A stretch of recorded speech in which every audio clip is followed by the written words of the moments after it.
Olá, olá a todos, sejam bem-vindos ao Língua Culta Podcast. Para quem não sabe, meu nome é Clinton Manuel e para quem sabe, continua a ser também Clinton Manuel. Sejam todos muito bem-vindos e fiquem conosco dentro desse tempo que vamos transmitir informações para vocês. Sejam muito bem-vindos e este é o Língua Culta Podcast. Olá a todos, sejam muito bem-vindos ao Língua Culta. Nós estamos com uma convidada muito especial.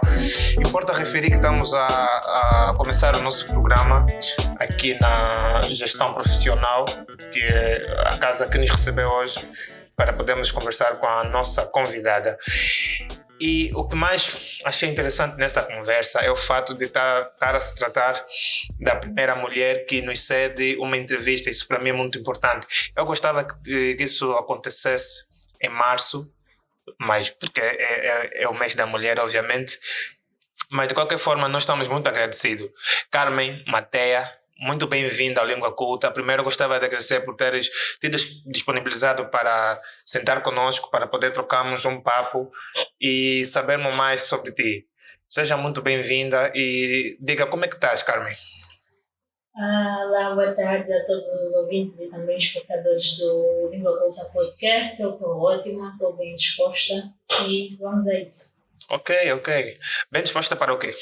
Para a conversa de hoje? Para responder as perguntas, principalmente. O meu professor de língua portuguesa do ensino médio sempre me lembrava que eu não devo me vangloriar pelas respostas que dou, e sim pelas perguntas que me fazem. Então, eu estou expectante assim, porque as pessoas me fazem perguntas muito boas e que me vangloriam. Sim.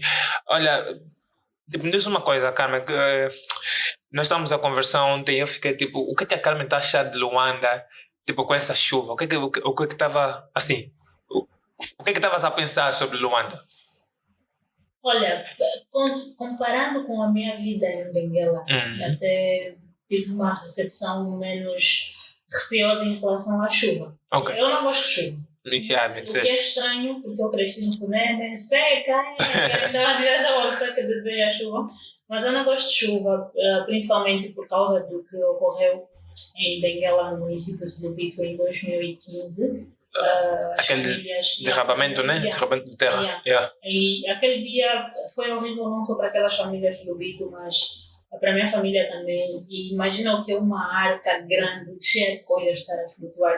Choveu mesmo muito e a chuva simplesmente não parava. Então, toda vez que chove, eu simplesmente me lembro disso. Então, não gosto. E eu até dizia, vou gostar de chuva quando eu for rica ou quando eu viver num prédio muito longe do chão. E hoje eu vivo no quinto andar e ainda assim eu não gosto de chuva. Sim, porque tens que ir descer e vais ter que lidar com a mesma... Simplesmente não consigo ficar tranquila e fico a pensar que episódios como aqueles que aconteceram, como o que aconteceu em 2015, pode ser repetido.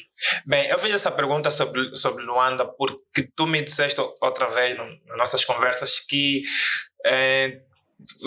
vens pouco para Luanda, né? Eu a princípio eu costumava vir só para sair do país, ou para atividades muito específicas. Chegava, fazia o que tinha que fazer e regressava logo, mas também um pouco da aversão e medo que a minha mãe colocou em mim.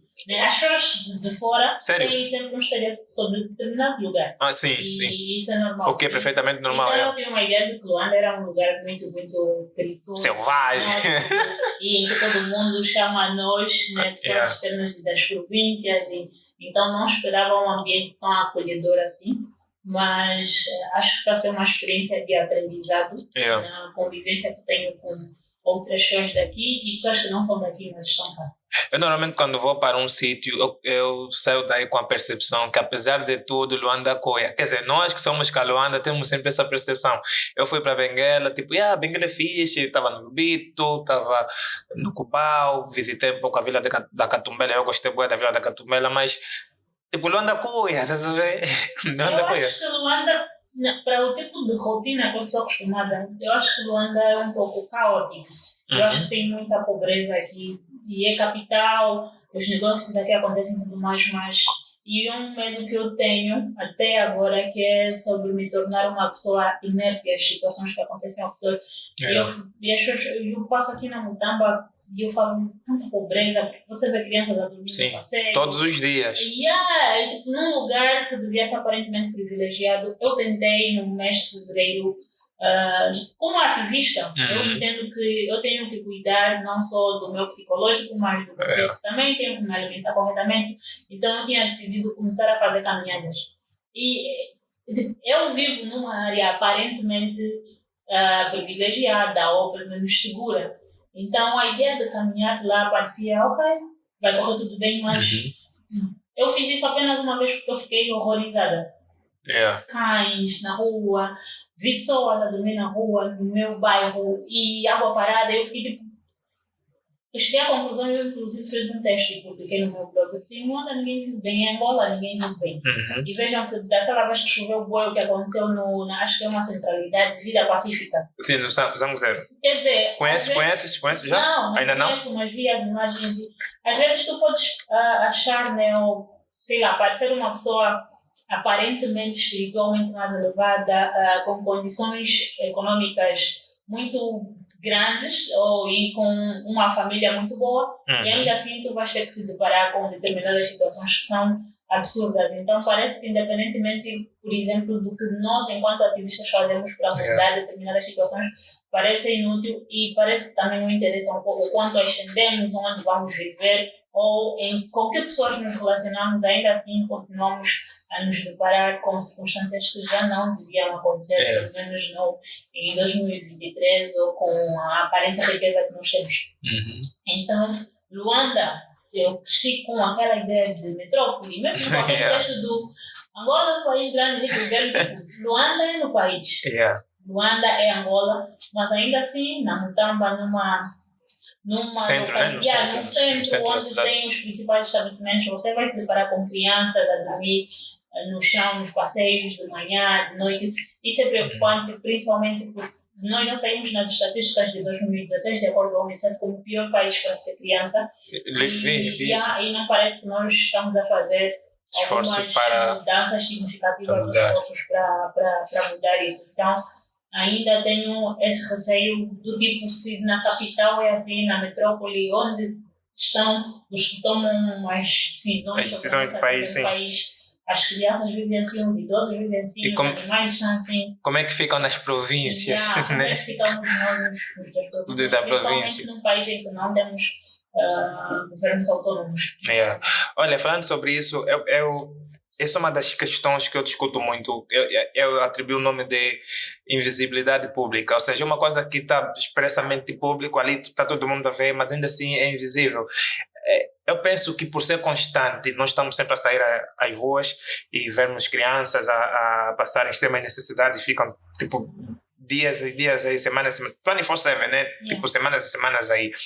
Isso eu atribuo o nome de invisibilidade pública, porque nós acabamos nos tornando insensíveis a isso.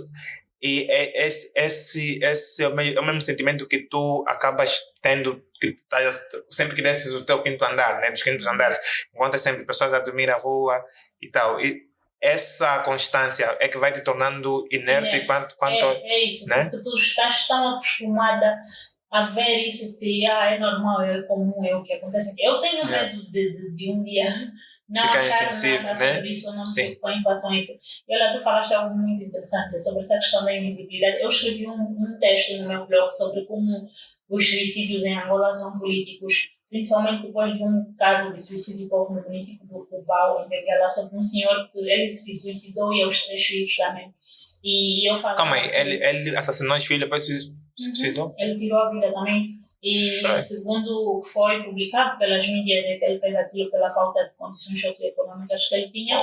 E nesse texto falava que os suicídios em Angola, muitos deles são uma questão de política e afirmação política. Não é necessariamente as pessoas estão a se matar porque não aguentam mais só e prontos, mas é por causa do contexto em si que é hostil. E eu, inclusive, me lembro ontem, quando estávamos a falar sobre a solução do país, eu sugeri que suicídio coletivo. Nós dois? Suicídio coletivo seria um deles, sei lá. Isso parte de um meme, um amigo uma vez, ele até o publicou, tipo, vamos nos matar todos e ver se Deus reage. E eu pensei, tipo, se calhar vamos nos matar todos e ver se esse governo reage e ver o quão deplorável são as vidas das pessoas aqui. Mas essa questão do suicídio dá visibilidade a essas pessoas que se suicidam. Infelizmente, não, sei lá, pelas melhores razões, mas os nossos sentimentos importam. E se nós temos um governo que... E eu li uma notícia hoje a dizer que o partido que nos governa, na parte da situação, vai criar um departamento que tem a ver com telecomunicações e tudo mais, e nós vimos também no tempo da campanha eleitoral que eles ficaram muito mais ativos nas redes sociais. Então, se nós temos um governo que se preocupa em criar esses organismos para estar um pouco mais presente nas nossas vidas, é porque os nossos sentimentos importam e essas pessoas têm medo dos nossos sentimentos. Então, se as pessoas tiverem que sentir a ponto de elas terem que se matar, então que seja, mas nós temos que combater essa invisibilidade que nos obrigam só porque o espaço público foi sequestrado por pessoas que acham que são mais donas desse espaço público do que nós, quando a rua é de todos, né? A rua é de todos, todos pertencem às ruas, mas quando você chega num espaço em que se calhar aí tem um mendigo, tem uma criança, esse espaço de repente já não é tão nosso assim, ou já não é todos então como parece, então de alguma forma nós vamos ter que intervir ou ajudar essa pessoa, no mínimo preocupar ou visibilizar essas situações. Realmente, e tens tido dificuldades em fazer isso, por exemplo, nas províncias, ou seja, tens tido a oportunidade de passar essa mesma informação nas províncias onde tu tens dado as tuas consultorias, porque assim, Luanda parece que por ser a capital vamos supor que tem o maior número de ativistas aqui, né? Tipo, eu não sei quantos ativistas tem em Angola, e também os ativistas angolanos são muito semestrais, às vezes são, às vezes não são, então fica difícil saber se tem quantos ativistas aqui em Angola. Mas tu também tens trabalhado muito em outras províncias.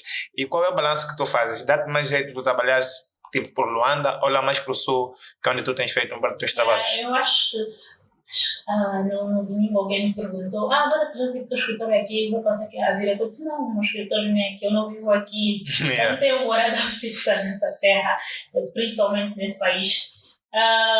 Eu não tenho necessariamente uma preferência do tipo, eu prefiro trabalhar mais no centro e sul da Angola do que na capital.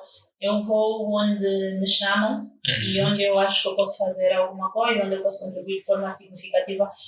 Eu gosto muito de viajar, né? E eu tive a sorte de adquirir outras habilidades e isso hoje em dia me permite trocar o meu ativismo por viagem. Vamos falar também disso, do turista sem combo, né? Okay. Vamos falar disso também.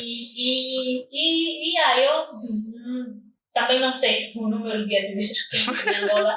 É que fica também, muito difícil. Eu não acho isso uma coisa negativa. Eu sempre faço essa...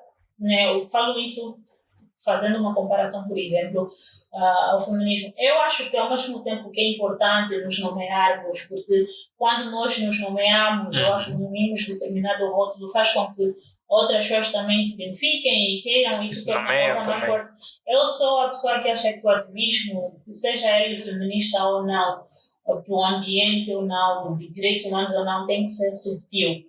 Acho que o jeito como nós fazemos o nosso trabalho tem que ser subtil.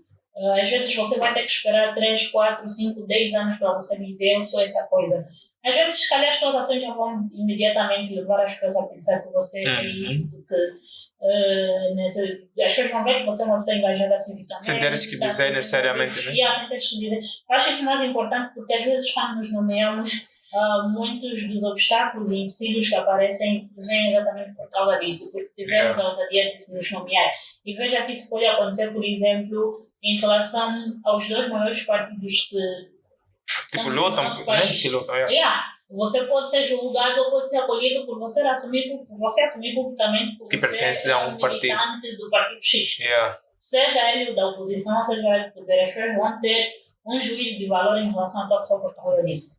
Então, ao mesmo tempo que eu acho importante nos nomearmos por causa das nossas causas, que precisam de mais militantes ainda, mais pessoas interessadas em divulgar a mensagem, eu também reconheço a importância de fazermos esse trabalho de forma subtil e olharmos para a substância que nós fazemos como mais importante do que necessariamente dizermos publicamente abraçamos o rótulo de X, porque quando abraçamos o rótulo parece que ficamos presos a isso ou estamos muito mais suscetíveis a nos tornar reféns da nossa militância, porque parece que você não pode fazer uma outra coisa porque em determinada altura você assumiu que você é isso e é isso. E também se quiséssemos nos rotular de tudo, acho que nós seríamos tanta coisa ao mesmo tempo. Então, eu olho para o objeto social do meu trabalho como mais importante do que necessariamente eu dizer eu sou ativista de direitos humanos. Eu acho que o trabalho que eu faço já dá a entender que é isso.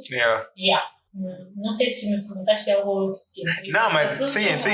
Tipo, mas é isso. Puxaste esse assunto, acabaste puxando esse assunto. E sei lá, eu gosto de trabalhar no AMBO, eu gosto de trabalhar no CUNEN, gosto de trabalhar em Benguela, gosto de trabalhar na UIL. Eu gosto de trabalhar em qualquer lugar em que eu me sinta acolhida e que acha que eu vou contribuir de forma significativa. Eu acho que eu sou muito boa de gestorar de projeto.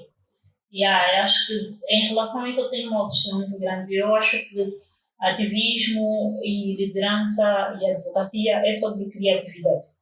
Eu olho para mim como uma pessoa extremamente criativa e consegue se juntar à criatividade de outras pessoas. Então, se nós tivermos que pensar formas diferentes de fazer, eu acho que o trabalho vai ser mais interessante ainda. E se eu puder juntar formas diferentes de fazer com pessoas de diferentes localidades e com grupos de diferentes localidades, acho que os resultados chegam a ser mais efetivos, a alcançar mais pessoas, a ser mais impactante. Eu acho que isso é importante. Acho que essa moeda, o que se recebe em troca, isso é que é inestimável, independentemente da localização dessas pessoas. Então, não tenho um preconceito sobre se vou trabalhar no norte ou no sul, no centro do país, mas tipo, foi com esses ideais que te fez pronto, para já tu és a fundadora do Turista Sem Combo? Sou. E foi todo o ideal que te fez abrir esse projeto? O Turista Sem Combo é um projeto pessoal. Eu, inclusive, há alguns dias atrás, o diretor daqui da Chapéu perguntou, Carmen, perguntou a mim e a outros colegas como é que eu me via daqui a 5 anos em termos de carreira. Eu disse, não, eu não quero ter carreira daqui a 5 anos. Esse é o meu último ano a trabalhar. Para aquele próximo ano eu já não vou trabalhar. Eu decidi que eu quero sair e viajar. Tipo, trabalho. Calma.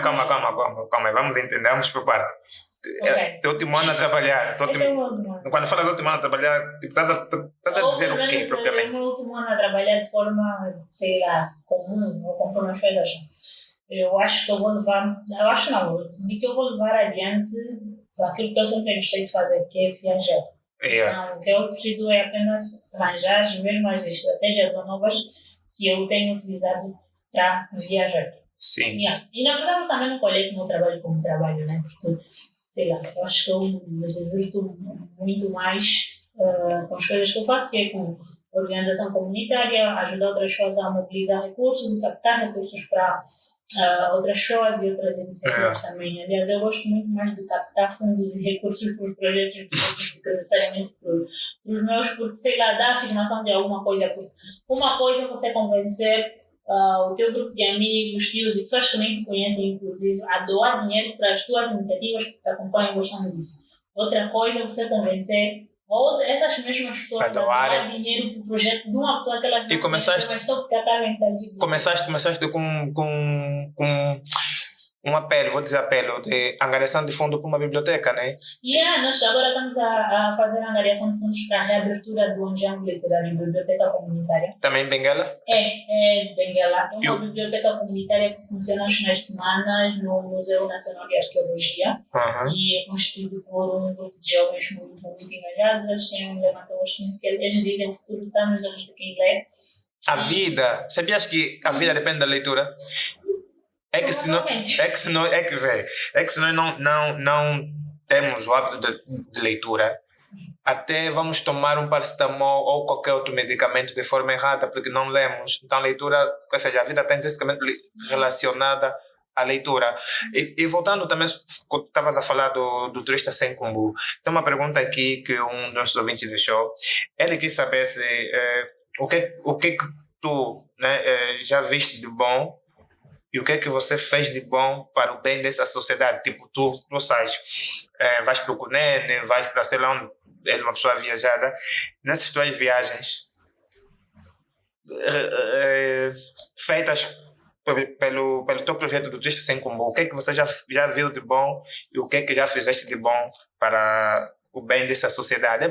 É uma pergunta meio estranha para mim, mas... É meio estranha, porque a vontade de falar vai ver no perfil nas noites. Não, mas é um ouvinte, eu tenho que fazer as perguntas dos ouvintes sempre. Eu já vi muita coisa boa, muita coisa fixe. Eu tenho muitas histórias de viagens estranhas também. Acho que de algumas das viagens que fiz, uma das coisas mais fixes que eu já vi, em 2019 eu participei de uma conferência das Nações Unidas sobre saúde e direitos sexuais e reprodutivos e estavam lá, eu fui representar Angola, mas tinham mais outros 16 países da SADC e cada um daqueles ativistas trabalhavam em saúde e direitos sexuais e reprodutivos e além dos projetos dos ativistas, cada país tinha que mandar um parlamentar jovem. Angola não mandou nenhum, provavelmente não tínhamos nenhum jovem no parlamento naquela altura, mas eu conheci um jovem, acho que do Malawi, que tinha um projeto que ele trabalhava com adolescentes dos 13 aos 17 anos para saberem se comportar na via pública, ou melhor, para não constrangerem as mulheres na via pública. Sério? Eles realizavam encontros com os rapazes. Isso é interessante, realmente isso é interessante. Realizavam encontros com os rapazes e com os pais também, falavam sobre questões de assédio. E é aquilo que estávamos a falar no início, né? Tipo, sexualidade não é só sexo, tem muitos outros aspectos aí, tem questões, por exemplo, de maternidade.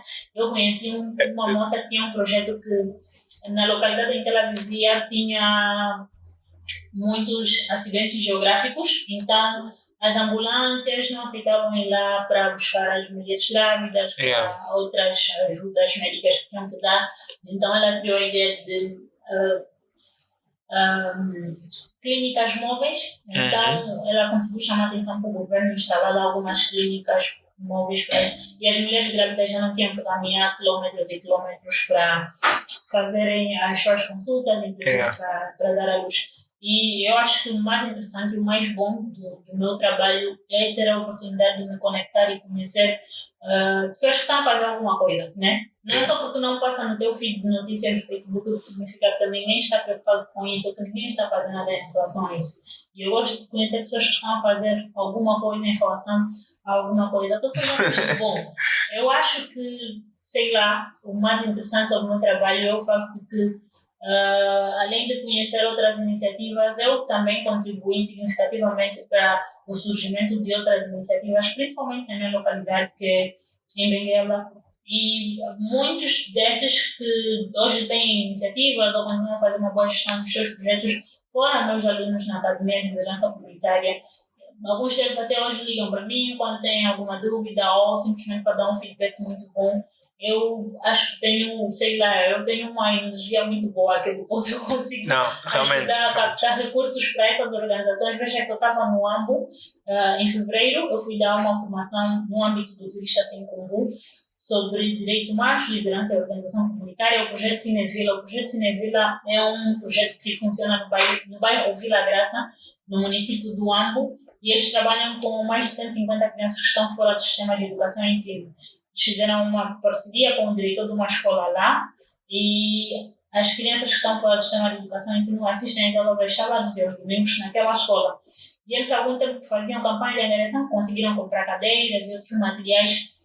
E eu dei-lhes a formação durante 2 dias, sábado e domingo, e eu publiquei sobre eles e alguém disse, no final do mês eu vou fazer uma doação. Boa. E a pessoa fez uma doação de 5 kwanzas, eu publiquei sobre essa doação no LinkedIn e alguém entrou em contato no LinkedIn a dizer que queria doar cadernos, mas estava no banco e como é que ia fazer isso. E eu acho que o interessante do meu trabalho é isso. Eu tenho a autorização e a oportunidade de falar sobre essas iniciativas que conheço e ajudar a captar recursos para essas iniciativas. Por exemplo, nós vamos agora realizar a Assembleia Geral do Ativismo em Benguela. Nós temos uma rede de ativistas em Benguela. Tenho acompanhado a Assembleia. E nós estamos a fazer a recolha de fundos para a realização dessa Assembleia, para cobrir os custos da Assembleia. E aí eu publiquei sobre, e ontem alguém doou, hoje alguém doou novamente. Então eu acho o que eu tenho de bom é em fazer com que a minha rede não seja simplesmente a minha rede para os meus projetos, sim, para os projetos das pessoas com quem eu estou relacionada, cujos projetos eu simplesmente acho muito interessantes. Porque eu acho que as pessoas não têm só dinheiro para nos dar. E essa parte em que entra a questão da criatividade, do ativismo, da advocacia e da liderança. as pessoas, nós todos temos uma responsabilidade de pensar o que não é sobre Carmen, o que é que eu posso fazer, ou o que é que eu preciso para fazer. Quero fazer parte dos agitadores culturais, quais são os requisitos. É sobre tudo questionar o que é que eu tenho para tu próprio pensar como é que eu posso contribuir de forma significativa no trabalho que eles fazem. Tu tens dinheiro, se não tiveres dinheiro, tens equipamentos, se não tiveres equipamento, tens material, não tiveres material, tens o teu tio que tem dinheiro, tens a tua rede de contatos, tens um espaço para a atividade acontecer, tens um conjunto de recursos à tua disposição que se calhar só não vais porque não queres, porque as organizações comunitárias, muitas delas precisam de financiamento, mas não é um financiamento de dinheiro só. A simples partilha de um post também ajuda muito nisso. Eu me lembro, nós, em 2021, nós agitadores culturais, gastávamos muito dinheiro com aluguel de colunas e microfones para as atividades que fazíamos, e nós começamos uma campanha de angariação. E a nossa meta era 292 mil contas e nós angariamos 354.500. Nós começamos essa campanha em abril. Conseguiram comprar o que queriam? Conseguimos, mas o mais interessante dessa história é, enquanto nós estávamos a fazer a campanha de angariação, nós não ficamos sem realizar atividades, porque um DJ viu a nossa campanha, entrou em contato comigo e disse que ele podia dar os equipamentos dele sempre que nós tivéssemos atividades. Bom. Então, nós só nos responsabilizávamos pelo transporte, íamos buscar as colunas, o microfone, ele ia lá, montava, fazíamos a atividade, desmontávamos, levávamos, mesmo depois de angariarmos todo o dinheiro, ainda não tínhamos comprado, ele continuou a nos dar o equipamento. Depois, ele nos ajudou a procurar pelo melhor sítio para nós comprarmos as colunas e os microfones. E isso aí me deu mais certeza de que dinheiro não é a única coisa com que as pessoas podem contribuir. Hoje em dia, nós conseguimos realizar atividade e alguém manda mensagem na página: quem está aí desde manhã, posso levar o almoço para vocês? E a intenção é essa, porque nós não... alguém que não faz parte do coletivo. Do coletivo, uau.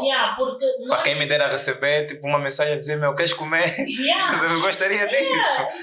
Tu consegues, porque é aquela coisa que, inclusive, nós falamos no bootcamp.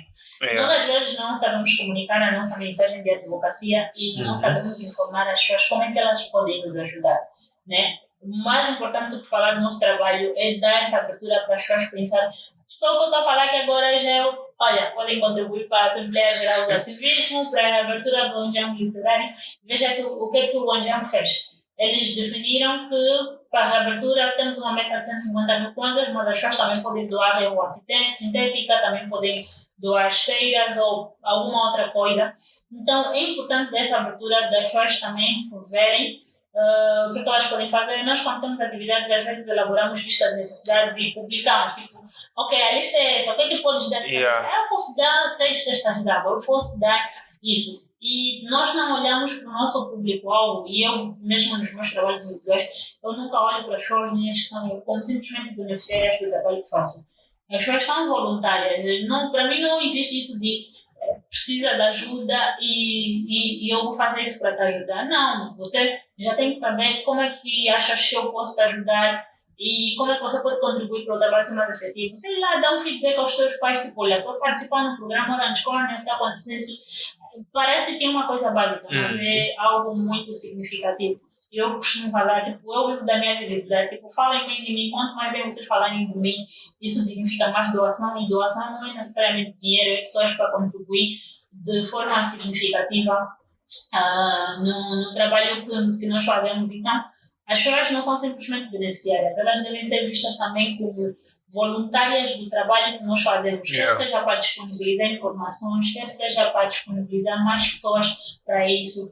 Por exemplo, ser voluntário é uma forma de doação. Sim. Disponibilizar o teu tempo, disponibilizar o teu entusiasmo, o teu apoio. É benefício de um projeto, é isso. de doação. E eu acho que é importante passar essa responsabilidade às pessoas. Tipo, olha, eu não estou aqui a fazer isso só para te ajudar, você também tem que me ajudar, tens que me mostrar como é que eu posso ajudar. Eu lembro muito de uma fala da Jamila Ribeiro. Quem é a Jamila Ribeiro? É uma filósofa brasileira, e ela diz: as pessoas olham sempre para as periferias como um lugar de carência. Na periferia não tem só pessoas que precisam de ajuda. Na periferia tem as pessoas que desenvolvem os seus coletivos, os seus ofícios, tem carpinteiros, tem pessoas tem pessoas que também participam na vida do país, não tem só pessoas que precisam de ajuda, não são só espaços de carência. E eu acho que isso é uma ótima visão para nós explorarmos os recursos que nós temos dentro da comunidade. Fazer, por exemplo, os pais perceberem que esse projeto é benéfico para os filhos deles e que os ajuda a perceber ou, no mínimo, a saber o que é que eles querem fazer o resto das vidas. Num país em que muitos terminam o ensino médio ou terminam o primeiro ciclo e são jogados no ensino médio sem certeza de que é isso que eles querem mesmo estudar ou fazer a vida toda. E quando terminam o ensino médio vão para a faculdade com a mente branca, sem saber se realmente qual é o segundo passo que vão dar depois do ensino médio. Se essa é a vocação mesmo deles, se é mesmo realmente isso que querem. Então, eu acho que as organizações comunitárias dão um contributo muito importante nas coisas que acontecem. E eu sempre que publico sobre uma campanha de angariação ou digo que preciso de alguma coisa, eu não sinto peso na consciência nenhuma. Eu acho que é obrigação da comunidade me apoiar. Obrigação? Mas por quê? Porque essa palavra é pesada. Depois da angariação eu disse mesmo que doares 500 kwanzas é tão significativo para ações cívicas que o mais importante é o melhor que isso, só o governo assumir as suas responsabilidades. Então, e eu cheguei a essa conclusão. Quer dizer, o mínimo é melhor que nada, né? Eu cheguei a essa conclusão da obrigação quando eu estive numa mesa redonda com o presidente do Ruanda em 2020. Com Paul Kagame? Sério? Era um fórum sobre a África. Sim, cara, né? Calmina. Deixa eu digerir a informação. Tiveste com Paul Kagame? Continua. E eu me lembro que nesse fórum estávamos já a terminar. Estava o Paul Kagame, a diretora da Organização Mundial do Comércio, o Dr. Ngozi alguma coisa, umas outras pessoas importantes nesse país. Eram os principais formuladores de política do continente. E eu me lembro que eu pedi ao Paul Kagame para dizer uma coisa em gesto de conclusão, uma coisa que ele pensava sobre a África. Ele dizia, Africa isn't about poverty. África não é sobre pobreza, não é um continente pobre. E eu fiquei com medo. Eu já tinha medo do Paul Kagame. Sim, olha, pelas inúmeras acusações de violações de direitos humanos. Tipo, a minha surpresa é que de tu estares com Paul Kagame, mesmo por causa disso, aquele é perigoso, meu. Mas vamos, continua. Eu tinha um medo do Paul Kagame. E quando ele respondeu aquilo, eu fiquei com mais medo ainda.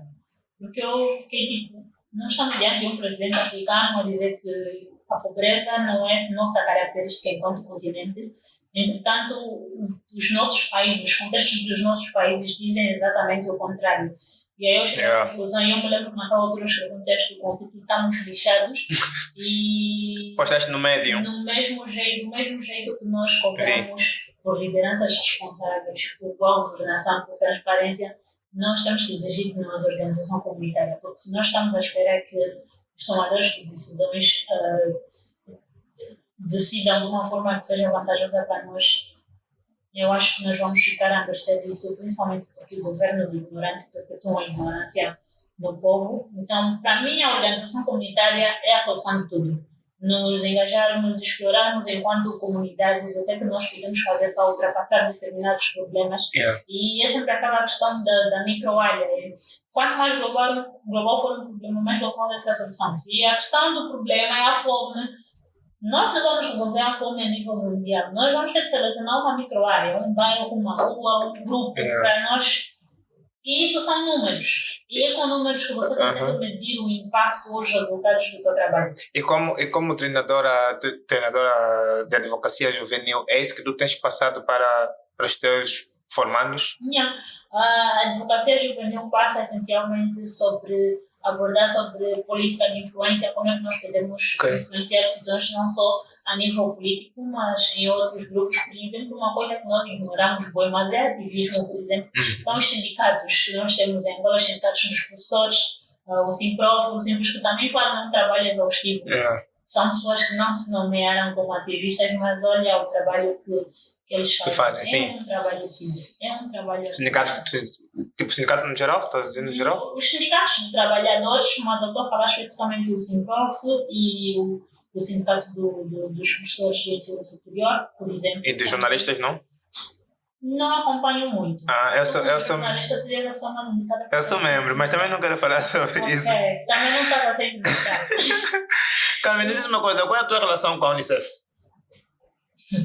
E eu tenho uma chamada na entendida agora de alguém do Unicef. É uma relação engraçada, eu não sei, eu costumo brincar com o Unicef me percebe. Sim, me diz aí, qual é a tua relação? Uma altura boa da minha vida e da minha carreira, que as organizações é que vêm atrás de mim, isso até me faz concluir que eu perdi muito tempo procurando emprego na vida. Mas... Ok, e por essa razão já não queres trabalhar? Tipo, não, trabalhar. Não trabalhar porque eu estou desapontada. Ok. Estou desanimada. E estou numa altura em que acho que também não é isso que eu quero fazer. E porque acho que tenho outras alternativas. Estou a confiar nas minhas alternativas. Então vou seguir as minhas alternativas. Se der errado... Mas dá para realmente, tipo, vamos puxar aqui uma... Mas eu tenho que responder essa na do Unicef. Sim, tem que responder. Se puxares outra coisa, vai ficar assim. Vai, então, fala do Unicef. O Unicef, o oficial de comunicação do Unicef encontrou-me nas redes sociais em 2021. Ele mandou uma mensagem na minha página a dizer que acompanhava o meu trabalho, me convidou para falar na gala de 75 anos, na gala de aniversário de 75 anos do Fundo das Nações Unidas para a Infância.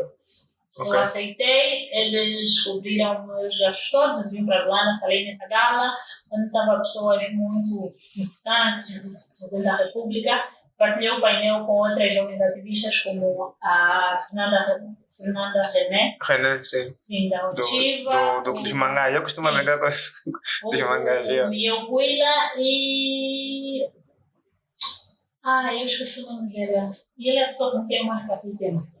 Uma ativista que trabalha também para causas de saúde sexual e direitos reprodutivos. E foi fixe, eu pensei que a relação acabava aí, voltei para a minha terra, continuei a fazer o meu trabalho, mas no ano passado eles entraram em contato comigo novamente, que era para participar do Youth Advocacy Guide Training no Quênia. E depois de eu fazer essa formação no Quênia com mais outras advogadas juvenis, nós tínhamos que formar outros jovens em advocacia juvenil. Yeah. Então foi assim que eu repliquei o treino de advocacia juvenil que eu tive no Quênia em Benguela, e a Diana replicou o treino aqui em Luanda, e inclusive nesse final de semana eu e a Diana hospedamos um treino juntas de 3 dias que aconteceu aqui na gestão profissional. E eu acho que o Unicef são os melhores financiadores que eu já conheci. Para eu que tenho um background de trabalhar em organizações não governamentais e com grandes financiadores, o Unicef para mim é o melhor financiador que eu já conheci, porque eles fizeram algo que eu gostei muito. Antes sequer nós íamos ao Quênia, nós já tínhamos recebido o financiamento para os treinos que nós íamos realizar em Angola. Então nós realizamos os treinos, mandamos as prestações de contas, né? O relatório narrativo, o relatório financeiro e tudo mais, mas a relação é essa. Eles acham que eu faço um trabalho muito bom com a juventude, e como agora a Unicef, que é o Fundo das Nações Unidas para a Infância, quer começar a investir mais nos jovens, então eles estão a trabalhar comigo e com outros jovens em algumas iniciativas para ver se eles se engajam mais. Porque é importante tipo, que a Unicef, né, começa a apostar também já nos jovens, porque a imagem que eu tenho da Unicef ao no geral é que é assim muito senhor, e são todos muito mais velhos, são aquela malta que toma toda a liderança. Não achas que já chegou a altura de responsabilidades sérias serem também atribuídas aos jovens? Eu acho, né? Mas os jovens também têm que estar preparados para isso. Eu achava, durante muito tempo tive essa opinião e achava que estava preparado para isso, mas também muitas vezes tive que recusar coisas porque eu achava que afinal não. Então, quando tu queres tanto uma coisa, depois essa coisa acontece ou chega até ti, e aí você não sabe o que fazer com isso. E eu me lembro, nós estivemos em março numa reunião na sede das Nações Unidas em Angola com com todos os organismos das Nações Unidas em Angola. E nós estávamos lá a discutir sobre o report, que é o SMS Jovem, é uma iniciativa do Unicef, do FNUAP e o Ministério da Juventude e Desportos de Angola, sobre os jovens podem mandar perguntas sobre dúvidas que tenham em relação à vida em si e também sobre direitos reprodutivos e sexuais e tal. E quando chegamos lá, eu me lembro que alguém, um funcionário das Nações Unidas, disse: "Boi de velhos aqui, né?" Mas tipo, era boi de velhos, tinha lá alguns jovens também que foram apresentar uma parte desse relatório do SMS Jovem. E eu acho que esse momento dos jovens tomarem as rédeas das coisas e participarem nesse processo. E nós estávamos há pouco tempo, eu estava, né, aqui a utilizar toda hora o termo tokenismo, e acho que esse é o momento mais indicado para falar sobre isso. Porque nós temos organizações, não só as Nações Unidas, né, instituições públicas, também instituições privadas e inclusive da sociedade civil, fingem incluir jovens no processo quando na verdade não é isso que acontece, ou nós não temos um papel significativo disso, não participamos na tomada de decisões, ou às vezes nem sequer temos detalhes ou informações sobre isso. De repente vemos nessa foto lá de 200 jovens participaram do encontro de auscultação, mas não participamos, e você se questiona os jovens de onde, como é que foi esse processo. Sim, e qual foi a participação que eles tiveram lá? Se foi feito um relatório depois disso, as recomendações que foram feitas tiveram uma ação em relação a isso, tipo, como é que acaba esse processo? Então, nós estamos numa era, e inclusive as Nações Unidas também culpada disso, em que nós nos vemos usados em relação a essas situações. Nós os jovens, no caso, né? Em processos que pareceu que nós fomos incluídos, mas agora você vê aquelas sondagens no Facebook, tipo, milhões de não sei o que votaram, que não sei o que, e você fica tipo, quando, como, tudo bem, os estudos têm amostras, né? Tem um universo, tipo, vamos estudar o universo de X, não sei o que, mas nunca sermos incluídos nisso é algo muito suspeito. É algo muito suspeito. Por isso é que eu fiquei muito interessada. Eu não olho muito para as organizações com as quais trabalho, porque sei que às vezes o que eu faço pode ser muito além ou muito mais do que elas, mas eu tenho que saber aproveitar as circunstâncias ou os benefícios que essas organizações podem me dar, como no caso do Unicef. Eu não trabalho no Unicef, nem acompanho na íntegra o trabalho que eles fazem, mas fomos, achei fixe eles financiarem iniciativas para formar jovens em advocacia. E o Guia de Advocacia Juvenil do Unicef é uma ferramenta que tem até, você vai pensar que uma organização como as Nações Unidas vai falar de política de influência, mas o Guia de Advocacia Juvenil fala sobre política de influência, fala sobre como os formuladores de políticas podem criar leis que não são explícitas, utilizar uma linguagem complicada só para os jovens não poderem contestar um determinado artigo ou aquela lei toda, tipo, isso não nos revê, ou isso não nos representa, ou isso não está significativo. Mas o Guia de Advocacia Juvenil também fala sobre isso. É uma ferramenta extremamente fixe que eu tenho gostado muito de ensinar e partilhar com outros jovens sobre o que o Guia de Advocacia Juvenil do Unicef trata. E eu acho interessante porque nós tivemos essa liberdade de criar um processo de seleção para os jovens. Eu me lembro quando nós realizamos o treino de advocacia juvenil do Unicef aqui em Luanda, eu e a Adriana, de 7 a 9 de abril. E quando nós falamos... Vocês se conheceram no Quênia, né? E eu disse, nós vamos ter uma turma de 20. Alguém do Unicef disse, podemos indicar alguém? E eu disse, não. Já começamos o nosso processo de seleção, já sabemos como é que nós vamos selecionar as pessoas para participar. Então, para mim foi muito importante ter tido a liberdade de escolher jovens que eu sei que já são pessoas engajadas, porque o Guia de Advocacia Juvenil... Calma, as pessoas não se candidatam? Elas se candidatam, elas enviam o nome do registro e falam sobre por que querem fazer parte do treino.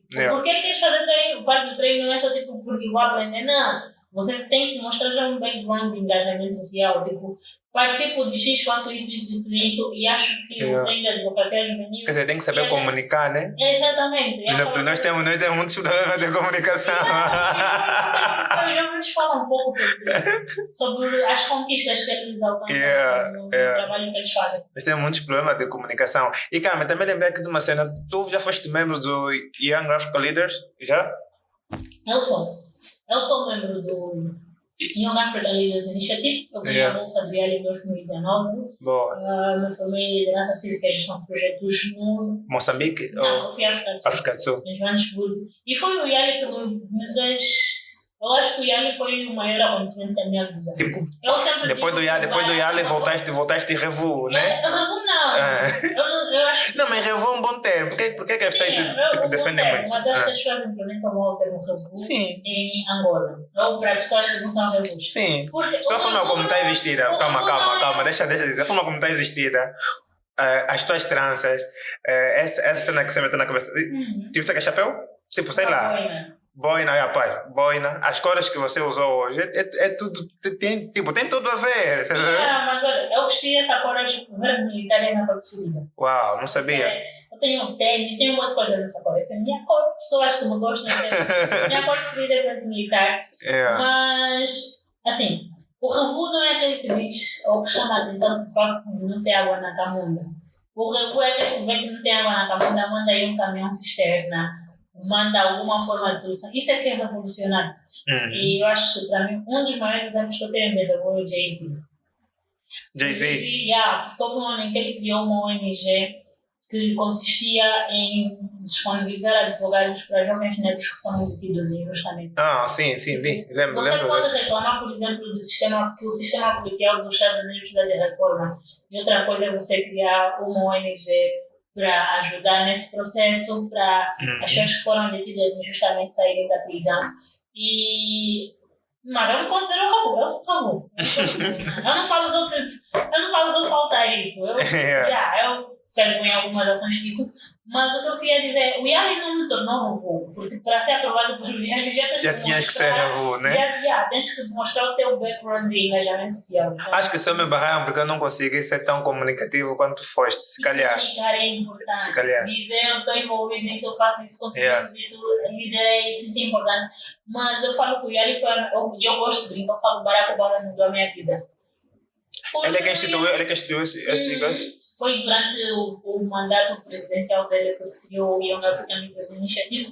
E o IALI me deu muitos amigos, principalmente moçambicanos. E o IALI foi o que me fez querer trabalhar profissionalmente em ativismo. Quando as pessoas perguntam a minha profissão, eu falo que eu sou ativista. E elas falam, eu sou ativista, minha profissão é ativista. Eu sou ativista. Mas tu, calma, eu lembro que de uma das nossas primeiras interações tu disseste que escolheste, ou seja, sempre que desejaste ter um trabalho, né? Eu me permiti voltar para casa com novidade todos os dias. O ativismo te permite isso? Te permite? Eu todos os dias vou voltar com novidade. Espero que a nossa conversa seja uma das novidades que vai voltar para casa. Olha, e quando estávamos a falar dos jovens, o Arcanjo comentou aqui. Conhece o Arcanjo Smith? Arcanjo! Ele comentou aqui que esses jovens que saem nos estudos e tal são jovens da CNJ e da JMPLA. Tipo, eu acho que faz sentido, porque são os únicos jovens que saem aí. Faz sentido partindo do pressuposto de que nós vivemos num país que tem duas sociedades civis. Tem a sociedade civil organizada e tem a sociedade civil dos números. E o CNJ faz parte da sociedade civil organizada. Então faz sentido. São os que passam. E as casas que dão aos jovens, oferecemos casas aos jovens, estão esses jovens que, da CNJ e da J. Olha, tem um ouvinte também que perguntou, ele é o Patrício Grama, e também um dos apresentadores aqui do programa, como eu te expliquei, às vezes intercalo para não monopolizar o programa. Ele gostava de saber um assunto que estamos a tratar aqui sobre ativismo. Ele gostava de saber, será que o ativismo em relação a algumas coisas só é notório quando a causa é tão notória assim? Eu não entendi muito bem. Do tipo... Sim. Entendeste? Eu entendi. Sim.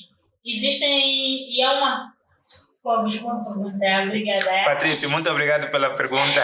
Tem uma parte do guia de advocacia juvenil, tem uma lição em advocacia juvenil que fala sobre certificar-se que a causa que selecionaste são relevantes e as pessoas se importam com isso. E não ser uma situação que só tu achas que é uma situação. Quer dizer, só é problema na tua cabeça, né? Ou no mínimo conseguir chamar a atenção para que as outras pessoas também problematizem isso. Eu acho que sim, há causas que são muito mais notórias que outras. Eu estava no Quênia em setembro do ano passado. E os exemplos, quando estávamos a fazer o treino, os exemplos sempre que usavam eram sobre alterações climáticas. E o engraçado, eu fui com a Diana é ativista ambiental para alterações climáticas. Ela também daqui de Angola, também angolana? Ela é voluntária da Eco Angola. E eu me lembro que eu comentava com os colegas, lá tinha mais de 10 países.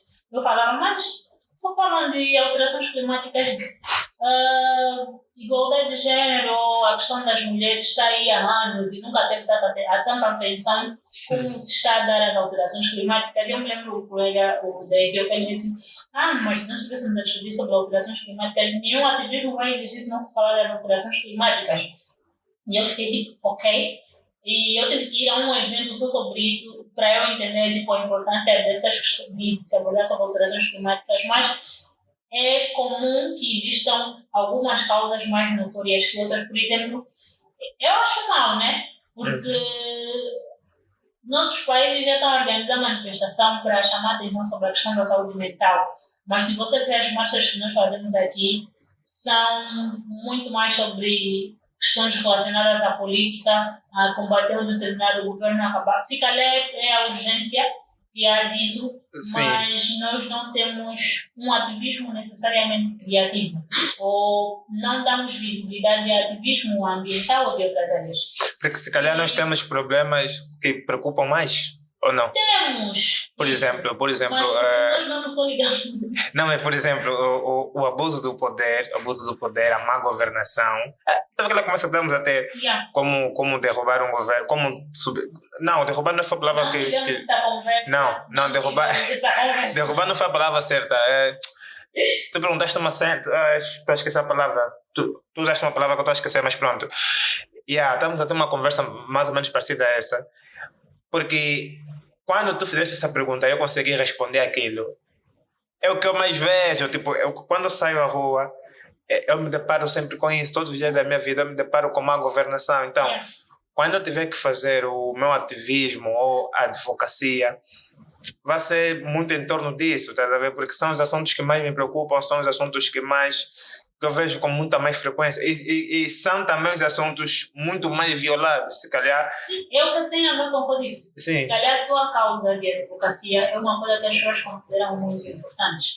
E eu, quando eu estava a falar, não falo sobre isso, tu falaste sobre política, eu disse, não, eu tenho que falar sobre política, toda a nossa vida está intrinsecamente ali, sim.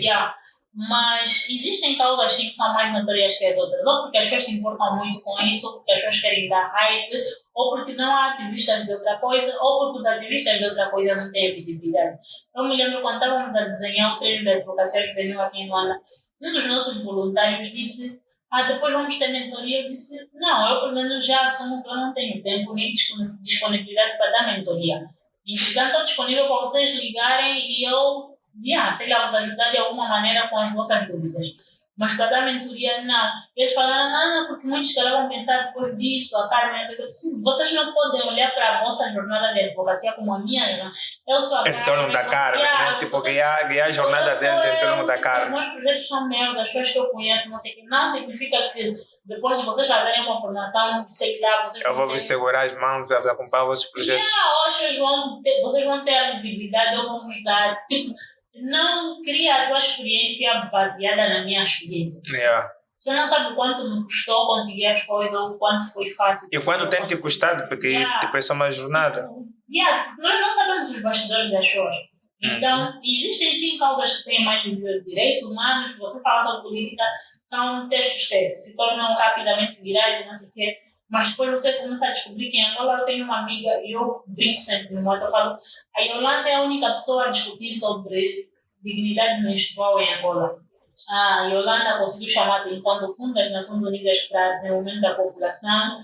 Ela se tornou coordenadora da Rede Afrian, que é tipo um mini fundo das Nações Unidas para a população, mais voltado apenas para adolescentes e jovens. E com a Afrian ela criou a cooperativa Nayuca. E eles misturam pensos reutilizáveis. Ela vai até escolas das periferias, falar com rapazes e raparigas sobre menstruação, sobre como é que as raparigas são afetadas sobre isso. Porque nós sabemos que existem crianças que não vão à escola porque está a menstruar e ela não tem dinheiro para um penso. Não são discussões que você vai ver de forma frequente no telejornal ou nas redes sociais. Mas a Yolanda está aí a fazer esse trabalho. Não é alguém que você vai ver outros ativistas a falar sobre isso. Não é uma causa que recebe tanta atenção, mas a Yolanda é das poucas pessoas que eu conheço que discutem sobre saúde menstrual, educação menstrual. Inclusive tem uma cooperativa que trabalha que eu penso que uma solução para isso. Existe a questão mesmo dos ativistas ambientais. Nos últimos anos nós começamos a ouvir mais sobre a Otiva, né? A importância dos mangás, não sei o que mais no passado. Tipo, o ativismo tem muitas áreas. Tem e também tem aqueles ativistas que só seguem tipo a bala, o que está a bater, por exemplo, quando os manos aí do 15+2 foram detidos e tal, eu vi, surgiu muitos ativistas que, quer dizer, eles estavam a seguir aquela onda para na verdade, começarem a se expressar também. Eu começo já a perceber que o ativismo tem muito dessa. Nós defendemos causas, ou seja, só conseguimos defender aquelas causas que realmente nos identificam. Tem essa questão do sentimento de pertença. Sim, e mais do que identificar, tipo, existe uma história sempre envolvida naquilo que estamos a defender. Eu penso que se a Yolanda está envolvida nessa cena toda aqui como é que é o nome, desculpa, como é que é o nome do ativismo que a Yolanda defende? Dignidade menstrual. Dignidade menstrual. Ela deve ter uma história que só ela vai saber, quer dizer, que só ela consegue explicar. Tal como tu tens uma história que fez com que desenvolvesses agitadores culturais, por exemplo, o turista sem cumbu. Quer dizer, são formas também de advocacia, tipo de ativismo. Mas agora me diz uma coisa. Isso tudo fez com que ganhasses o prêmio Mulher de Mérito? Eu não sei o que vai São quantos prêmios já? 11, né? 10 prêmios. 10 é um bom número. São 10 prêmios e galardões. Alguns são prêmios, outros são menções honrosas. Então, na gala de 65 anos, eu recebi uma menção honrosa pelo meu contributo para a educação de meninas e jovens nas comunidades. Então, são 10, eu não sei. Nem sei se essas coisas me viram hoje, não sei, só recebo uma ligação e eu ganhaste por um jeito. Parece que eu tenho que ter noção de quão longe ou até que ponto chegou o meu trabalho, mas eu não tenho. E na verdade, toda vez que alguém. E hoje alguém me fez hoje de manhã, fui ao Kibabo, queria comprar tinta de cabelo e assim que entrei, a moça estava a certificar que todos que entravam só iam verificar porque o espaço estava molhado. E ela disse: mas fazer o que eu disse? Eu estou vendo tinta. Ela, peraí, eu te conheço. Eu disse: não me conheço. Ela: não, eu te conheço. Tira os óculos. Eu tirei. Conheço, mas bonito. Eu não tenho noção. E uma história bem engraçada sobre isso. No ano passado eu tive a oportunidade de desenvolver um trabalho com a Amnistia Internacional. E foi com a responsável de campanhas de direitos humanos deles. Nós temos que organizar um treino de segurança digital para ativistas e organizadores de protestos e organizações que organizam protestos em Angola. Isso faz parte de uma campanha que é o Red Flag para proteger o direito ao protesto. E nós marcamos uma reunião online e a responsável de campanhas é a Cíndia Chissumo, que é simplesmente a maior ativista moçambicana de todos os tempos. E por que levaste o tom? Tipo, gostas de Porque ela é simplesmente a maior ativista moçambicana de todos os tempos. E era alguém cujo trabalho eu admirava imenso e agora eu ia trabalhar com ela, eu ia coordenar um programa com ela. Eu tinha que entrar a sediar a reunião no Microsoft Teams, mas eu não estava conseguindo. E o meu colega que íamos coordenar a atividade juntos, ele foi me chamar e disse: Carmen, esse dia disse que estás a demorar, então vem assistir a reunião na minha sala. E eu cheguei na sala dele e falei: boa tarde. E ela disse: peraí, tu és a Carmen? Eu disse: ela disse: tu és a minha Carmen. Eu disse: como assim a tua Carmen? Eu sou a Carmen. Ela disse: não, a minha Carmen que eu acompanho nas redes sociais, esteve no IAL em 2019, amiga do Yuri. Olha, eu sinto inveja de quem esteve no IAL. E aí eu estava tipo: a maior ativista moçambicana me conhece. A Cíndia é uma ativista que quando o parlamento moçambicano tinha decidido aumentar o salário dos deputados, numa altura em que estavam acontecendo coisas terríveis em Cabo Delgado. Cabo Delgado é tipo a cabinda dele. A nossa cabinda ia num lugar onde tem muitos minérios e tal, mas... E nós somos tipo os Estados Unidos dele, né? Insurgentes, para desistir, não vou falar isso, eu tenho amo os meus amigos moçambicanos, então não entro nessa confusão de moçambicanos.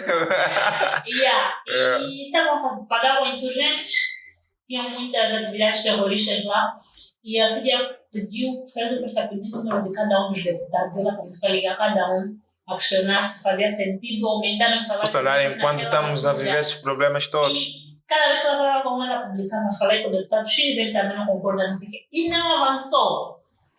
Não. Não avançou. Ela ligou para todos. Agora eu consigo ver porque que ela é tua favorita. Porque o teu ativismo também é assim, desse extremo. Quando eu entrei pro teu perfil, a primeira vez que eu fui.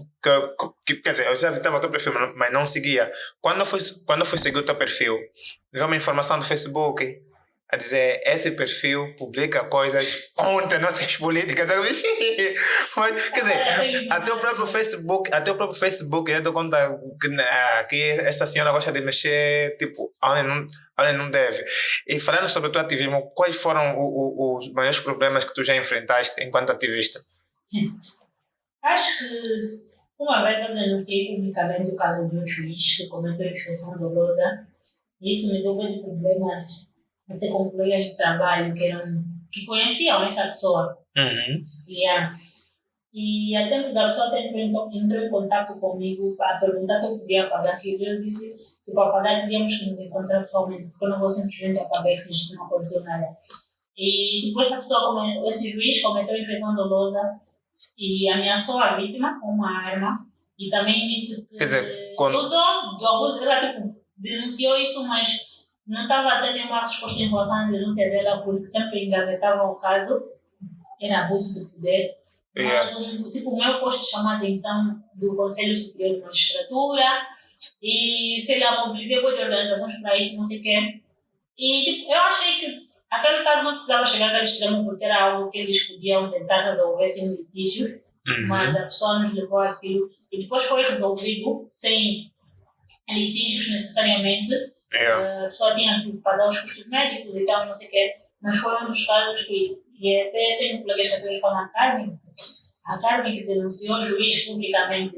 E aí foi uma altura que eu recebi ameaças até de parentes dele, tipo, e os alunos dele: não vai chegar até, tens a certeza que queres ir até as últimas consequências. E era uma os alunos dele. Era uma pessoa muito respeitada e conhecida em Benguela, e que todo mundo achava que não é possível que ele fez isso. E lá estava eu a publicar. Só que eu tirei muita vantagem nessa situação, porque foi exatamente na altura em que o Unicef tinha me convidado para falar sobre a importância da educação de meninas e jovens na comunidade. E eu achei tipo, podes me fazer alguma coisa, mas nessa altura que estamos em dezembro, há uma campanha que se chama 16 Dias de Ativismo para a Eliminação da Violência contra a Mulher. Aquilo termina no dia... Não sei se começa ou termina. Termina no dia 10 de dezembro, que é o Dia Internacional dos Direitos Humanos. Que é o dia em que foi publicada a Declaração Universal dos Direitos Humanos. Então, aquilo começa dia 25 de novembro e vai até dia 10. São dias em que se levantam muitas discussões em relação à eliminação da violência contra a mulher. Então, estávamos dentro daquilo, ele cometeu infração dolosa. E por mais perigoso que aquilo parecesse, e foi, porque eu até depois concluí mesmo que eu tinha que encerrar minha conta e fechar a função de mensagens da minha página, porque todos os dias alguém questionava, se mencionavam lá no post, não sei o quê. E eu tinha muito medo de sair do escritório, eu até saía bem tarde. Já está escuro, ninguém vai dar conta, e não sei o quê. E recebi ligações de muita gente. Desculpa, só para entendermos. Desculpa, só para entendermos. Estavas com quantos anos na altura? Eras muito mais jovem. Antes do Yali? Não, é depois do Yali. Ok. Acho que eu tinha 23 ou 22. 23 ou 22? 22, tinha 22. 22, ok, mas mesmo assim, 22 anos. Não, quer dizer, vou dizer jovem aqui nesse contexto, porque a altura que os grandes ativistas mundiais faziam também as suas cenas, o seu movie, era mesmo com essas idades. Conseguiam movimentar as cenas. Olha, alguém deixou aqui uma mensagem, o Arcanjo deixou aqui uma mensagem. Uma mensagem, ele contou aqui uma história breve. Vamos lá ler. Eu estava a viver em Benguela desde 2017 e lembro em 2018 ter percebido de atividades culturais que a Carmen organizava. Lembro de ter ido ao Xiame. Ela e o grupo dela eram maus. Conhecendo Benguela e a falta de atividades, ela liderava uma turma que fazia acontecer coisas e desde esta altura sempre partilhei tudo o que ela faz para as pessoas que conheço verem a garra dela. Confirma, Arcanjo. Carmen, sabes que sou teu fã, minha líder, continua a espalhar o teu brilho, quero viver para te ver presidente. Não fala isso. Queres chegar lá? Uns foram presos por ler um livro. Queres chegar lá? Para presidente da República. Não sei. Sinceramente. Né? Porque Eu assim, gosto de liderar. Eu sempre falo que eu gosto de trabalhar em equipa quando sou líder. era isso que eu haveria de te Eu acho perguntar. que eu seria uma boa presidente. Mas num país em que para sermos presidentes ou qualquer cargo político temos que nos associar Há um partido. a um partido, eu não me associaria a nenhum partido atual. Inclusive em 2027 vou fazer campanha contra os dois maiores partidos desse país. Agenda 27. Já está preparado a tua agenda a partir Eu daqui? não tenho minha agenda para 2027. De 27. Ok. Olha, e há muitos partidos que ainda não têm, sabes? Eu não me associaria a Não, mas sabes? Não me sei. Vai lá. Nem vão ter na altura. Sim, não vão ter agenda. Eu não me associaria ao maior partido da oposição que temos. Tokenismo e também acho que não me associaria ao partido que nos governa atualmente. Não sei que motivações teria, sei lá, não sei que motivações tão grandes seriam essas. Eu gostaria de ser presidente, eu seria uma boa líder em governos autônomos. Mas nessa cena de ter que me associar a partidos políticos, não sei. Mas também esses tios têm mais 5 anos para morrer, né? Tens personagem isso. Então, depois podemos lutar entre nós os jovens. Quem tem 5 anos para morrer? Esses tios todos. Sim, claro, também não vão viver. Não, mas eu não sei, mas em 2054 vocês sabem quem vai estar governando Angola, né? Em 2054. Tipo, imagina. Espero que tu, mas vão faltar poucos anos para a agenda 2063. O que é a agenda 2063? A agenda 2063 é uma agenda da União Africana para o futuro do continente africano que está a falhar redondamente porque só aspectos que deviam ser cumpridos em 2020 não conseguiram, silenciar todas as armas do continente quando ainda aconteceram situações de cafunfo há pouco tempo e em Cabo Delgado também os insurgentes continuam, então 2063. Eu tenho um amigo moçambicano, nós brincamos que estamos à espera da Agenda 2030 das Nações Unidas. 2030 eu conheço. Olha, 2063 não conhecia. Eu e ele falamos que estamos à espera da Agenda 2030 se cumprir para ter filhos. Então, por favor, todos os ativistas, cidadãos de bem... Calma, vocês terem filho depois de 2030? Queremos ver se a Agenda 2030 vai se cumprir. Ok, good. Eu não costumo fazer planos... Não fazer filhos agora. Sim, mas também não costumo fazer planos de tipo, vou ter filho em 2000, sei lá, que eu não costumo fazer esses planos. Não, não estamos a planificar ter. Ok. Estamos a esperar a Agenda 2030 se se cumprir... decidir se vamos... Quer dizer, terão filho em 2031 até... Não, ok. É isso. Interessante isso. Mas diz uma coisa, Carmen. Como é que tu vês essa coisa... Porque vamos voltar a levantar aquela questão que estamos a falar sobre o ativismo mesmo. Como é que tu tens visto aqui a forma como os nossos ativistas se impõem? Principalmente nessa fase, quando eu mencionei ativismo semestral. Tipo, eles às vezes estão a fazer realmente ativismo, né? Estão a fazer. E às vezes não estão, quer dizer... Tipo, tiram férias. O ativista também tira férias? Tipo, tem uma pausa? Tem uma pausa, tem uma parte da advocacia juvenil que fala sobre bem-estar mental. Sim. O que todo mundo deve ter, né? Eu acho que as pessoas têm que se posicionar em momentos que elas se sentem prontas para se posicionar, em momentos que acham que têm algum posicionamento e principalmente em momentos que acham que estão bem para fazer isso. Eu particularmente sou tipo de pessoa que não opina sobre tudo o que acontece nesse país e até nessa altura estou mais ocupada a fazer o meu trabalho do que necessariamente estar por dentro das discussões que estão a acontecer. E eu só considero ativista quem faz advocacia. Tem uma frase que eu aprendi com um estudioso togolês, Mauna Koteni. Ele diz que ativismo sem advocacia é entretenimento. Então, para mim, não passa só por assumir uma causa. É desempenhar um conjunto de ações, fazer um conjunto de advocacia para que esse problema seja erradicado, no mínimo minimizado. Para mim, ativismo é palpável. Se tu és ativista há 5 a 10 anos, tu tens que conseguir olhar para trás e ver o que é que você já alcançou. Tu vai ver aquela conversa do quais são os teus big achievements, quais são as tuas... Em si, tu tens que conseguir medir isso. Não consegues medir, sei lá, ou muda de área de ativismo ou alguma coisa. Tipo, estás sempre... Eu não gosto dessa ideia de... Eu acho que um ativista não deve protestar, deve conspirar. E, protestos são bons, mas protestos só funcionam em governos morais. Os governos africanos são imorais. Então, quando você protesta, o que vai acontecer é eles, no mínimo, vão tentar dar uma resposta rápida para amenizar a tua raiva naquele momento. E se é uma coisa que não se deve fazer, é esvaziar a raiva popular. Não se brinca com a raiva das pessoas ou quanto elas estão desgastadas. O que você deve esperar de fazer esperar um momento perfeito para a tempestade explodir. Então, às vezes o teu trabalho chega a ser muito mais efetivo, até melhores resultados, quando direcionas as coisas, elaboras estratégias para isso, ações a ser implementadas, e como é que você vai medir os resultados disso. Olha, em 3 anos já conseguimos juntar mais de 80 adolescentes, não sei o quê, os nossos projetos são isso, não sei o quê, do que necessariamente tipo, sair à rua sempre gritar e não sei o quê. Ativismo sem advocacia é entretenimento. O que é entretenimento? Fazer coisas para ganhar boi de likes. Tipo, uma coisa que me irrita boi. Quando acontece alguma coisa com algum ativista, já vão, tipo, liberdade já. Tipo, meu Deus, é só isso que nós podemos fazer, gritar liberdade já no Facebook. Como é que nós vamos apoiar o gangster quando ele sair do bunker? Estamos a organizar advogados, como é que nós vamos lhe dar um suporte? Nós estamos a pensar nisso. Estamos a fazer alguma advocacia para isso. Como é que estamos a nos organizar enquanto coletivo, enquanto classe?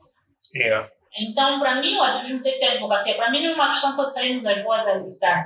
É o que é que nós fizemos antes de sair às ruas a gritar. E tu sais às ruas?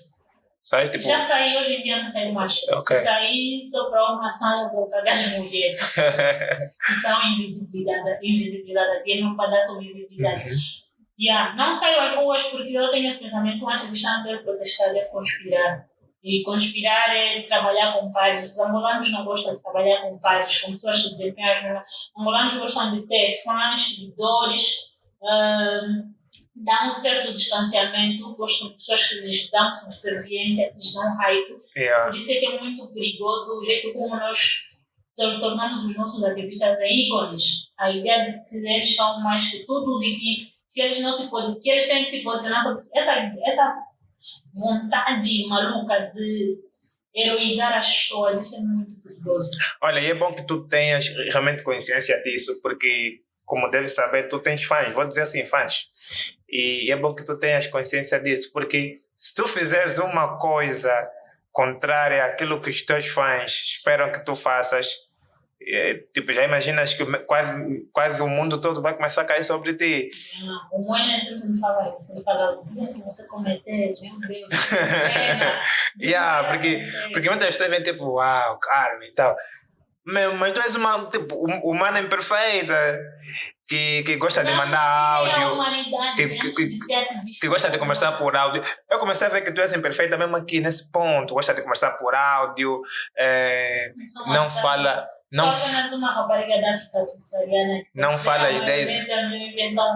Não fala antes das ideias. Não gosto que me liguem nem mais antes das ideias e depois das 21. Quer dizer, eu acho que ainda não tá, não sei, né? Tipo, ainda não és presidente para ver com essas coisas. Talvez quando fores presidente eu vou obedecer isso. Enquanto isso, se eu tiver que te ligar, também não ligo para as pessoas. Se eu tiver que te ligar antes das 10 depois das 21, eu vou ter que fazer isso. Vou ter que fazer isso. Vamos já terminar com o nosso programa. Temos só uma última questão. Carmen, diz uma cena. Não, tipo, relaxa. Eu não vou apontar na causamento. Tu estudaste língua portuguesa, certo? E fazes ativismo. Não achas que são coisas muito distintas? Não.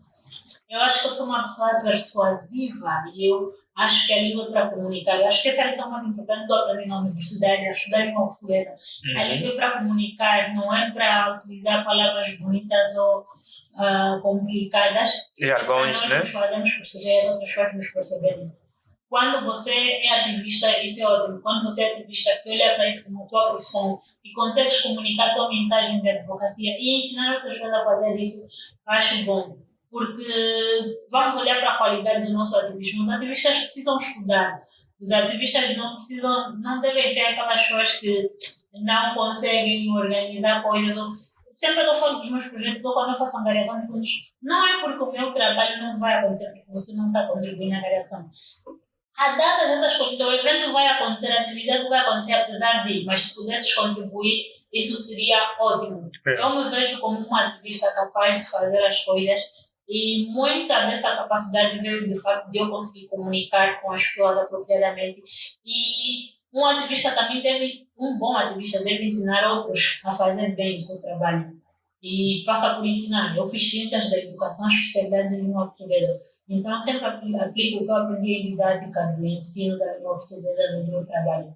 Se eu tivesse que repetir o ensino superior, eu faria novamente ciências da educação. Talvez escolheria a especialidade de língua inglesa, mas eu teria seguido novamente ciências da educação, porque também é uma das formas que me permitiria voltar com novidades para casa todos os dias, que é a profissão. E também acho que o líder por natureza deve ter esse instinto educativo, ou seja, né? Tipo educador, no caso.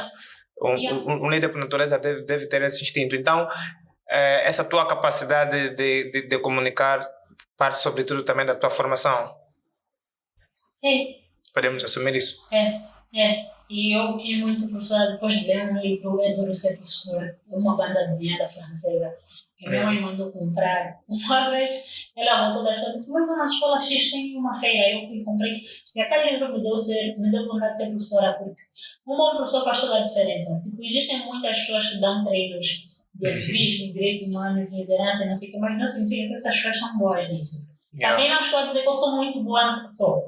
Não. Eu acho que eu já ensinaria essas coisas, porque o meu trabalho obriga, mas o facto de ensinar essas coisas, ainda ter estudado ciências da educação, é um fator a mais, porque eu consigo compreender os ângulos dessa questão da didática, de ensino, o que não fazer e o que fazer. Então, eu acho que o meu trabalho se relaciona muito com o que eu estudei. E como é que te veio daqui a 10 anos? Essa pergunta que eu quis te fazer, porque é a pergunta que eu não consigo responder. E como é que te veio daqui a 10 anos? Para fecharmos já o programa. A mente congelou. Não, ok. Todos esses dias estou no meio de uma crise existencial, mas uma crise existencial boa. Ok. De começar a reestruturar todo o meu plano de vida. Tipo, eu sempre soube o que eu queria fazer da vida, não sei o quê. Sou uma pessoa que cresceu com muitas certezas. E eu queria chegar longe, eu sempre falo, nunca quis pouco. E todas as coisas que eu alcancei, eu me lembro quando eu falava com a minha irmã, eu disse, no meu currículo falta prêmios. E no ano seguinte eu comecei a ganhar de prêmios. E aí eu falava, eu sou uma pessoa que consegue alcançar as coisas e, tipo, quero isso e fazer coisas para alcançar isso. E nos últimos anos eu estava tipo, eu quero chegar até aí, quero fazer isso, que eu trabalho com as Nações Unidas, quero não sei o que. E agora eu estou a começar a achar que eu não preciso dessas coisas. Eu me lembro que fiz um texto que eu publiquei no meu estado de WhatsApp, eu disse, eu perdi muito tempo a procurar emprego, eu não precisava disso. E não precisava, acho que não precisava porque acho que eventualmente ia acontecer e as coisas iam chegar até mim. Mas agora, eu não sei dizer como é que eu me vejo daqui. Tipo, se fosse há um mês eu diria que eu vou ser secretária-geral das Nações Unidas. Porque eu nunca quis pouco. Mas agora, tipo, se calhar acho que eu vou começar a procurar posições de menos holofotes, menos destaque, não sei o quê. E as pessoas vão achar, tipo, trágico, não, você é o nosso símbolo disso e não sei o que lá mais. Mas agora eu começo a me ver como uma pessoa mais de backstage, não necessariamente estava, tipo, a dar cara.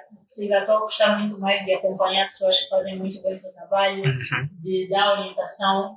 Então, acho que me vejo como mentora, não de iniciativas, mas de outros ativistas, principalmente daquelas questões que eu critico do ativismo. Coisas que eu falo, que os ativistas têm que estudar, têm que compreender sobre isso, têm que ter a capacidade de autofinanciamento das suas iniciativas. E aí eu me vejo a reestruturar tudo isso em 5 anos E isso é algo que algumas pessoas que inclusive não gostam de mim, mas falavam sobre mim, falaram, Carmen, está a implementar um novo tipo de ativismo legal. Agora eu estou numa fase que eu acredito nisso, que eu implemento um ativismo muito... Acho interessante, quer dizer, já estás num nível de implementar tipo formas de ativismo. Quer dizer, aquela frase do ativismo... Estás a inventar ativismo, Eu agora estou na fase do ativismo sobre criatividade, vamos fazer isso. Que tal fazer isso, não sei o quê. Eu vejo... Inventar ativismo. E as pessoas que fazem isso, que aprendem tão rápido isso, eu falo tipo, uau, estou surpresa. Estás a ver o projeto que eu citei no início do ano, não sei o quê. Eles agora vão realizar uma oficina de teatro e encenação com a Sofia Bocco. E a Sofia Bocco é uma atriz e o que eles estão a ganhar nas inscrições é para o projeto. E eu tipo, é mesmo isso que eu quis dizer sobre criatividade, sobre como é que vocês vão captar recursos, não tem financiamento, e se calhar nem todos os membros do grupo têm talentos de não sei o que vocês vão poder dizer. Está a chamar a atenção de pessoas que podem trazer público e trazer dinheiro. O ativismo é sobre criatividade, então daqui a 10 anos eu me vejo como mentora de mais ativistas do que eu sou ainda hoje. Como alguém que ainda vai continuar a dar ideias, a contribuir significativamente. Não sei se você é do terceiro setor, eu disse que eu ia trabalhar no terceiro setor, por razões para sempre, até os meus dias. Terceiro setor? Existe o setor público, existe o setor privado, existe o terceiro setor. Sim. O setor é das associações sem fins lucrativos, ONGs. Entendi. Tipo, não tem prestado bem atenção. Então, tipo, não queres fugir do terceiro setor? Nunca. É o melhor setor. Dá para viajar sem. E dá para viver realmente disso. Quando tu dizes... Sim, quando tu dizes que não queres... Tudo bem, vamos. Tudo bem, quando tu dizes que não queres trabalhar, eu fico assim, mas tipo, como é que vais te sustentar? Dá para se sustentar com ativismo? É que o ativismo aqui é mais ou menos parecido com Jornalistas Sem Fronteira. Eu já me inscrevi para ser Jornalista Sem Fronteira, mas eu fico com medo porque é uma coisa muito perigosa. Também eu fico a pensar tipo, na tua condição. Eu não vou ser Sem Fronteira. Eu vou não ser Sem Fronteira. Na tua condição? Para tu seres isso, tu tens que saber o que é que tu queres na vida. Mas realmente dá para viver com ativismo? Ou através do ativismo, tipo, se sustentar, não sei o que e tal? Dá para dar contas. Ok, good. E aos eventos, Good. Vamos ver outro. Tudo dá. Mas isso depende das tuas prioridades. Né? Porque olha para mim, eu tenho 24 anos, não tenho filhos, tenho as minhas responsabilidades familiares, mas ainda assim consigo muito diferente de um ativista que se calhar tem 3 filhos, é casado, não sei o que, tem se calhar decisões muito mais urgentes para tomar do que eu não tenho. Ok. Família, estamos mesmo que fechar o programa. Foi muito bom ter-vos aí do outro lado. Uma promessa de volta. Carmen, muito obrigado. Não, tipo, aqui agora tipo, já é nossa casa, né?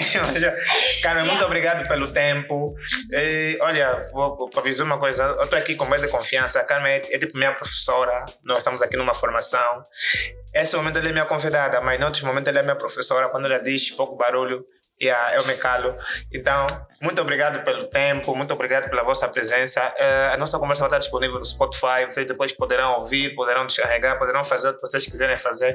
Até poderão passar para o Paul Kagame, dizer que não gostamos dele. Whatever. Muito obrigado. Esse foi o Língua Culta. Muito obrigado. Até já. Meu nome é Clinton Manuel.